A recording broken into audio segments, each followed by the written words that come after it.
I'm Dr. Boyce Watkins from YourBlackWorld.com, and a lot of you have been following what's been going on out in L.A. with Christoper Dorner, the former LAPD police officer who is now on the run. The last time we checked, as of this moment, the police have surrounded him in a cabin in Big Bear Mountain, and the cabin is on fire, and Dorner has allegedly shot another police officer, which probably means that he's going to get the death penalty when he gets out. This case is really going on for a long time, and there's a lot of mixed feelings because some people empathize with what Dorner is saying about the racism of the LAPD, but they cannot empathize with his desire to kill people in response to his frustration. To talk about this issue, I want to bring in Yvette Carnell, my partner in crime, editor-in-chief at YourBlackWorld.com. How you doing today, Yvette? Pretty good. How about you? I'm doing really good, really good. I'm sitting here, and you and I were both kind of watching this situation with Christoper Dorner, and I'll admit, there's a part of my heart that sinks when I watch it. There are a lot of African-American figures that you almost kind of become tempted to compare Dorner to. For example, you can even go back to the movie Set It Off when Queen Latifah got killed by the LAPD. That sadness comes into play.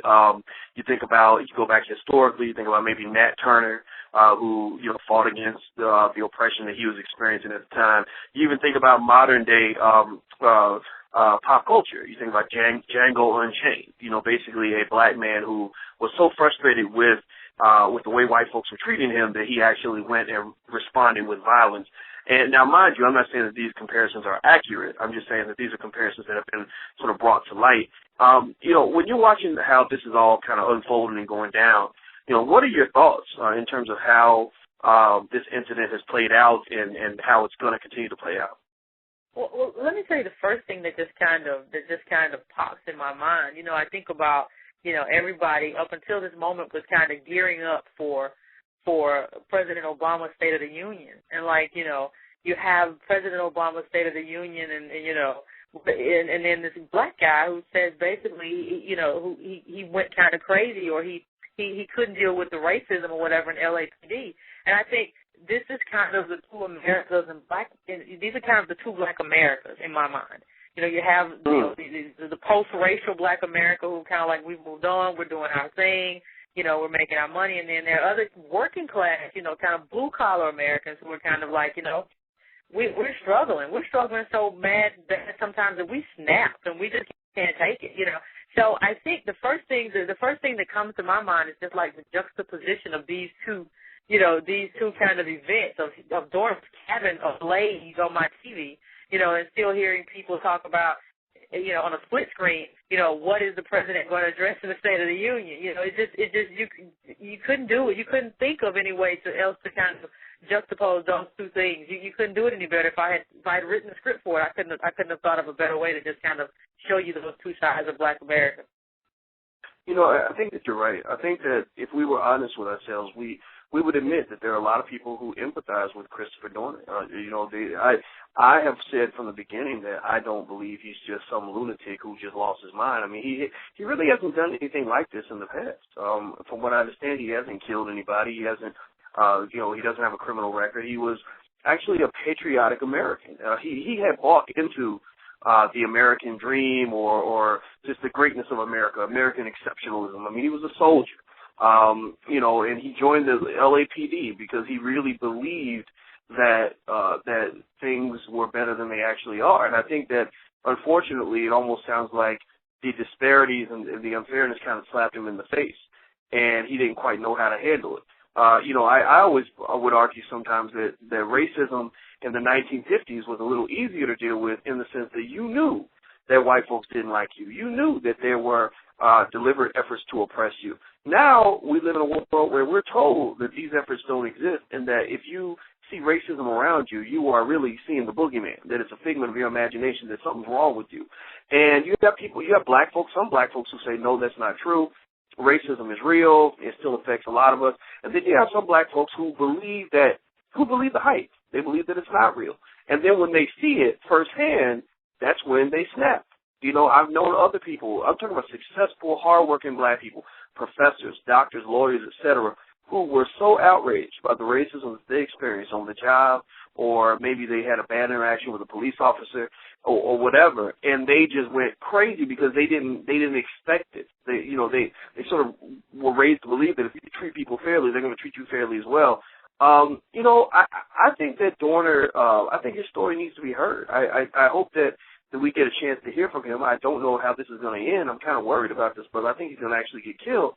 Do you think, Yvette, and you can talk about other issues if you'd like to, but do you think that the LAPD is trying to kill him? Because remember, they shot up that lady's truck because they thought it was Dorner. They didn't even stop to see if it was him. They just shot up the truck, didn't give her a chance to surrender, put her hands up, nothing. They just shot up the truck. It sounds to me like they want to kill him before he talked. Is that what you're kind of picking up off of this? Well, I think they want to kill him, and I think he wants to kill himself. I think in his manifesto he expressed that, he was willing to die, and whether or not you agree with his actions, he's a courageous person, because not a lot of people who would be like, you know what, I've had a horrendous experience, and I'm going to go out in a blaze. Like, that's not something that happens.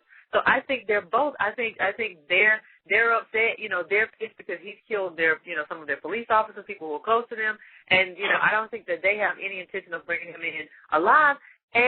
But going back to what you just said about how people interact with racism, I think part of the problem that Dorner had is part of the problem that for people who buy in 100% to the American ideal. Black people tend not to do that. Black people think, I guess I can do well in this country, I can even get rich in this country, but it's going to be in spite of, not because of the system. I'm going to be going against the system, most of the time.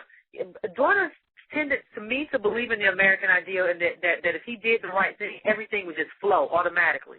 He really bought into that. And so when you feel like when it came crashing down on him, when it finally hit him, this isn't the way things work. I don't have my job. My Navy clearance is a wrap. I'm having a hard time.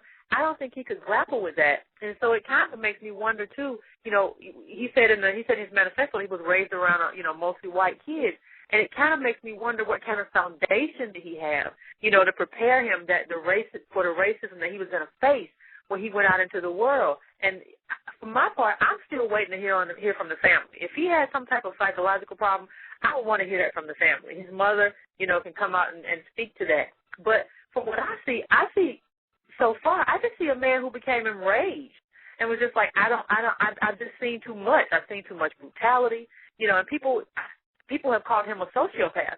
And honestly, I think the opposite is true. I think, if anything, he's not a man without feeling or without emotion. If anything, he felt things too deeply.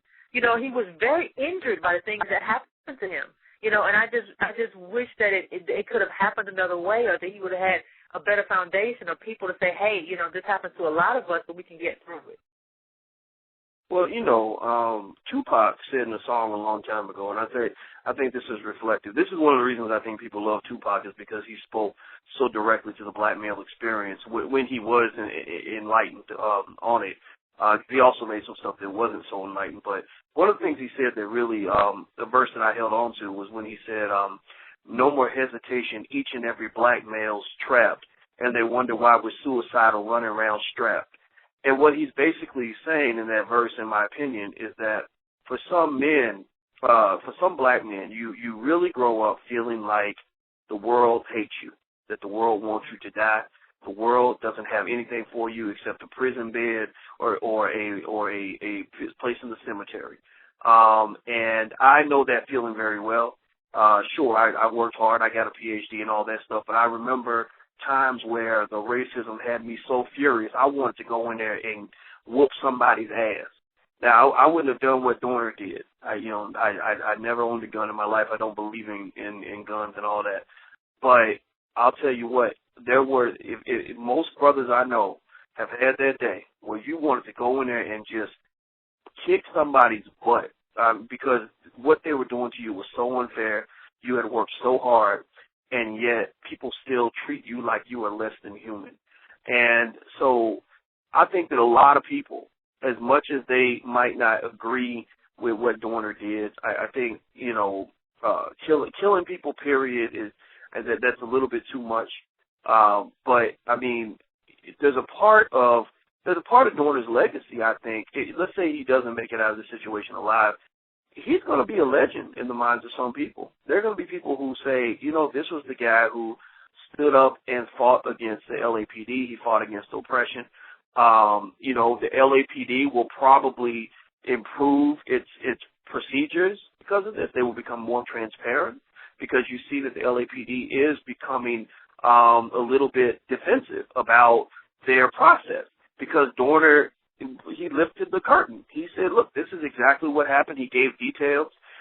He didn't just go off. He wanted to make sure that people understood why he went off. So I guess if you think in this way, and again, I'm not saying I would do the same thing, but if you're cashing in all your chips, which is what he's doing, he's saying, look, I'm going to give my life because I'm so mad about this thing right now. I don't think he believed he was going to come out of this alive. I think he is a soldier in that sense. Most soldiers I know, good soldiers, they know that you're probably going to die if you truly stand up and fight for what you believe in, whatever. I think that he just said, look, I'm going to make sure that if I go down, everybody else is going to go down with me. So he became a man who had nothing to lose. And if there's anything more frightening to anybody, to white people, black people, anybody, it is a highly skilled, highly motivated person who has decided that they have nothing to lose. And once again, I can say that I relate to that sentiment because that's exactly how I felt when I've dealt with racism in my own career, namely, when I left my university. And I saw the stuff that people were doing, the dirty tricks, the procedures, where they hadn't promoted a black man in 100 years, and literally 100 years, and they said that it was because no black person was qualified to get a promotion. So I literally got to the point where I said, you know what, I know I'm good, and I know I'm smarter than you. I know I have more power than you. And guess what? At this point, I don't have shit to lose. So when I go down, all of y'all are going down. So so in a way, there's a piece of Christoper Dorner in a lot of us, as much as we hate to admit it. And again, I'm not sitting here and trying to make him into a hero per se. I'm saying that this is what happens when we try to oppress people. It's not right. I think that this is what happens when we don't discuss racism. This is what happens when we window dress a situation. The LAPD has a documented history of very serious corruption, very serious racism, etc. In fact, there were 2 LAPD officers that were implicated in the murder of Biggie and Tupac. Seriously. So my argument is that as much as Dorner should certainly be held responsible for what he did, we need to hold the LAPD responsible for what they did. I'll let you get the last word, Yvette. No, I agree with you, and I want to say one other thing. The way this is being framed is just so outrageous because one of the things you really need to think about is that people continuously say, I know he may have gone through something. I'm not saying that he didn't. I don't know. But why in the world would you resort to killing people? Well, let me just say something. When people are usually in a bind or when they have or when they're fed up, people usually resort in terms of survival, in terms of getting payback or whatever it is. You usually resort to what you're good at or what you think you're good at. If somebody pisses me off, I might write something about it. So what do you do when you get pissed off when you're a trained killer? I think you fall back on what you're good at. That doesn't make it right, but you can't train a killer in the military, train him in the LAPD, and then when he turns that talent or what you've given him, he turns it back on. You can say, oh my God, he's a killer. Well, yeah, he's been a trained killer for quite some time now. So, let me jump in. I got to jump in on that and say this really quick. I'm gonna shut up because I did too much talking, but. I mean, isn't that what the United States is good at? Isn't that what we're known for doing all over the world? Don't we have a government that has a kill list of terrorists where they say, look, we're not going to give you no trial. We don't even know if you've done anything. We don't care. Just the fact that you might have done something or might try to do something gives us the right to not only kill you, but to kill your whole family, to kill anybody in the vicinity. Well, take it a step further. Even the people who get killed around terrorists are assumed terrorists after the fact. Like, even if we didn't have you on our kill list, if you got killed, you're an automatic terrorist. So, I mean, you can take it much further than that.